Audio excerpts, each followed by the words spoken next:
नमस्कार दोस्तों। आज के लेक्चर में हम लोग हायरार्की जिसमें वर्ण व्यवस्था के बारे में ही हम डिटेल में पढ़ रहे थे और उसी को आगे बढ़ाएंगे और देखते हैं कि अलग-अलग जो लिटरेचर है, एपिक है या फिर धर्मशास्त्र है, उनमें इनके बारे में क्या कहा गया है वर्ण व्यवस्था के बारे में। साथ ही साथ में बहुत सारे जो स्कॉलर्स हैं, जो मॉडर्न स्कॉलर्स हैं, what they think about the ancient Varna system that existed in ancient India। तो देखते हैं धर्मशास्त्र जो है स्पेशली मनुस्मृति है, याज्ञवल्क्य स्मृति है, नारद स्मृति है, कात्यायन स्मृति है। ये जो स्मृतियां हैं स्पेशली इनमें से मनुस्मृति है, it talks in detail about varna system and society based on the varna. इनमें जो वर्ण है वो है ब्राह्मण, क्षत्रिय, वैश्य, शूद्र। और ये जो शूद्र है वो भी इस वर्ण सिस्टम का पार्ट है, लेकिन जो जो लोग इन चारों वर्णों में शामिल नहीं है, जिनको इन चारों वर्णों में शामिल नहीं किया गया है अलग अलग उनके कार्यों के कारण ऑस्ट्रेसाइज किया गया है उनको, जिनको आउटकास्ट कहा गया है, अनटचेबल, वो इसका हिस्सा नहीं है और उनको इस व्यवस्था से बाहर माना जाता है। इसी तरीके से जो मलेच्छ हैं उन्हें भी आउटकास्ट ही माना जाता है। यद्यपि जो बहुत सारे स्कॉलर्स हैं जिसमें पैट्रिक ओल्डविले है और इसके अलावा और भी बहुत सारे स्कॉलर्स हैं, वो ये मान के चलते हैं कि जो एंशिएंट इंडिया में जो वर्ण सिस्टम एग्जिस्ट कर रहा था उसमें प्योरिटी इम्प्योरिटी का नोशन बहुत स्ट्रांग नहीं था। इसी तरीके से रिचुअल पॉल्यूशन भी बहुत स्ट्रांग नहीं था, क्योंकि हमें ऐसे एविडेंसेस नहीं मिलते हैं, हमें ऐसे टेक्स्ट में हमें ऐसे सब इनके स्ट्रिक्टली फॉलो होने के हमें कोई एविडेंसेस नहीं मिलते हैं वर्ण पे। और इसी आधार पे वो ये कहते हैं कि यद्यपि धर्मशास्त्रों में शुद्धि अशुद्धि के बारे में बहुत एक्सटेंसिवली डिस्कस किया गया है, लेकिन only in the context of individuals moral, ritual और biological pollution, that is like eating something which is not considered appropriate, such as meat and all other things। उन्होंने जब अपनी बुक धर्मशास्त्रास का रिव्यू किया है पैट्रिक ऑल्विल ने, तो उन्होंने कहा we see no instance where a term of pure and impure is used with reference to a group of individual और अ वर्ना और कास्ट, बल्कि केवल जो only we find the notion of impurity from the first millennium, और वो भी उन लोगों के लिए यूज होता था जिन्होंने कि बहुत बड़े कोई ग्रीवियस क्राइम्स कर दिए हों, सिंस कर दिए हों, पाप कर दिए हों, और इस कारण से वो अपने जो निर्धारित वर्ण है उससे बाहर चले गए हों।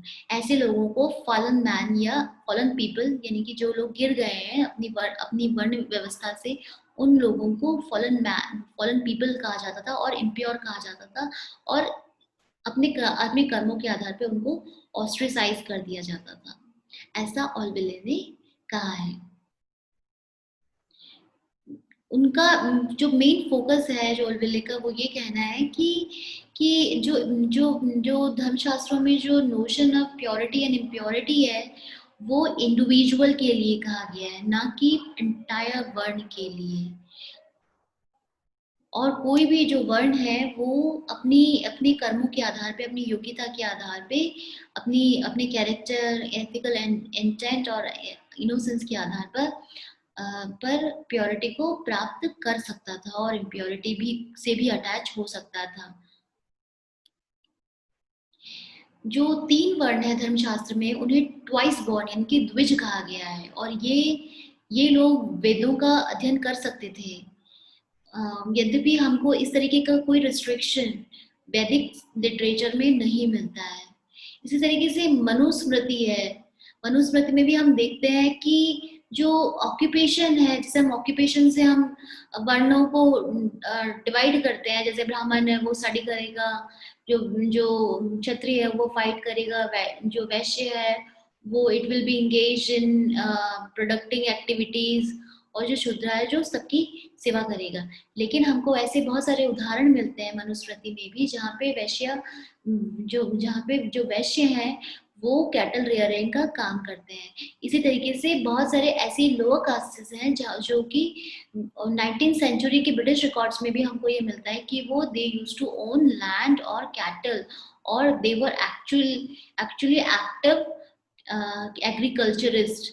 इसी तरीके से हमको हम इतना अनुमान लगा सकते हैं, इससे हमें ये पता चलता है कि वर्ण व्यवस्था एक आइडियल सिचुएशन के रूप में स्थापित की गई थी, लेकिन इसको बहुत ज्यादा प्रैक्टिकली यूज नहीं किया गया था। इसको बहुत ज्यादा प्रैक्टिकली, यद्यपि इसको बहुत ज्यादा इम्प्लीमेंट करने की कोशिश की गई थी, और राज्य की खुद की ये ड्यूटी थी कि वो वर्ण व्यवस्था को स्ट्रिक्टली फॉलो करवाए अपनी अपनी प्रजा से।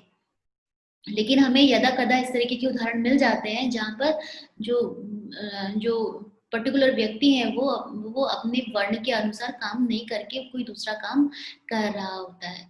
इसी तरीके से जो एक और एंथ्रोपोलॉजिस्ट हैं टिम इंगोल, वो ये लिखते हैं कि जो मनुस्मृति है वो एक हाईली स्कीमेटिक कमेंट्री है वर्ण व्यवस्था पे, और ये हमको बेसिकली मॉडल्स प्रोवाइड करती है। ये एक हमें समाज का हायरार्की का एक मॉडल प्रस्तुत करती है, ना कि ये कोई एक्चुअल डिस्क्रिप्शन है।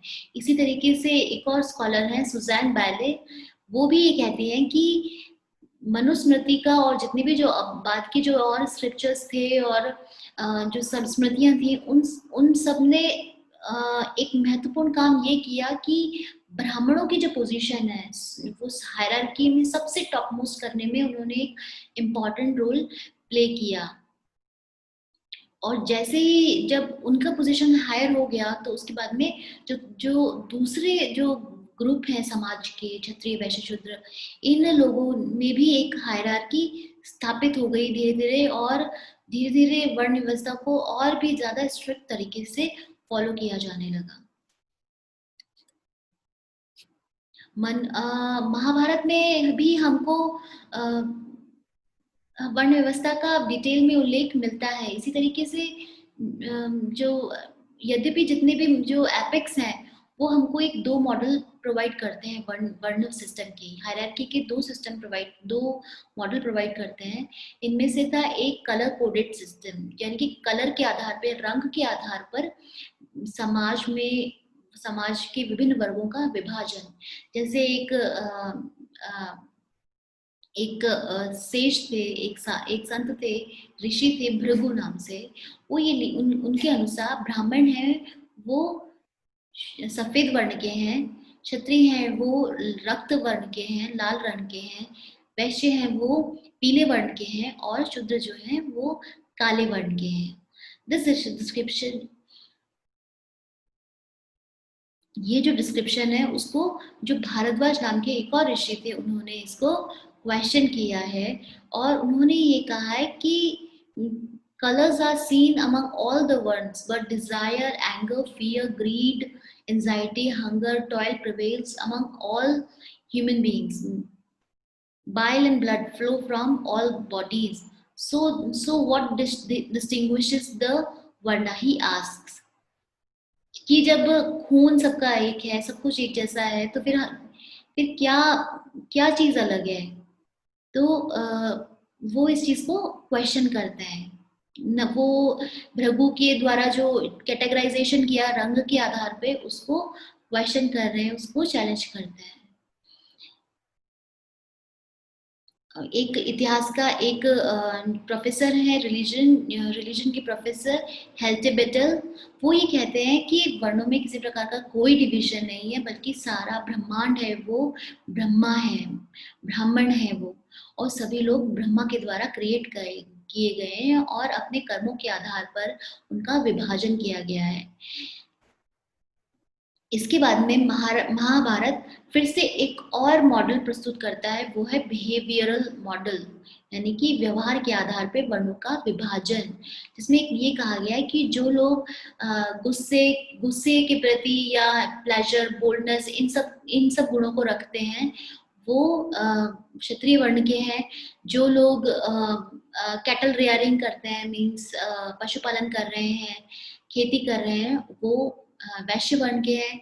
और जो लोग हिंसा करते हैं, इम्प्योरिटी और इम्प्योरिटी उनसे जुड़ी हुई है, वो शूद्र वर्ण के हैं। और ब्राह्मण जो हैं वो अ, हमेशा सच के साथ में, संयम के साथ में और शुद्धता से जुड़े हुए हैं। तो इन्होंने बिहेवियर के आधार पर डिवीजन किया गया। हमें इस तरीके से हमें महाभारत में ही दो तरीके से वर्णों का किस तरीके से कैटेगराइज किया है उसका उल्लेख मिलता है।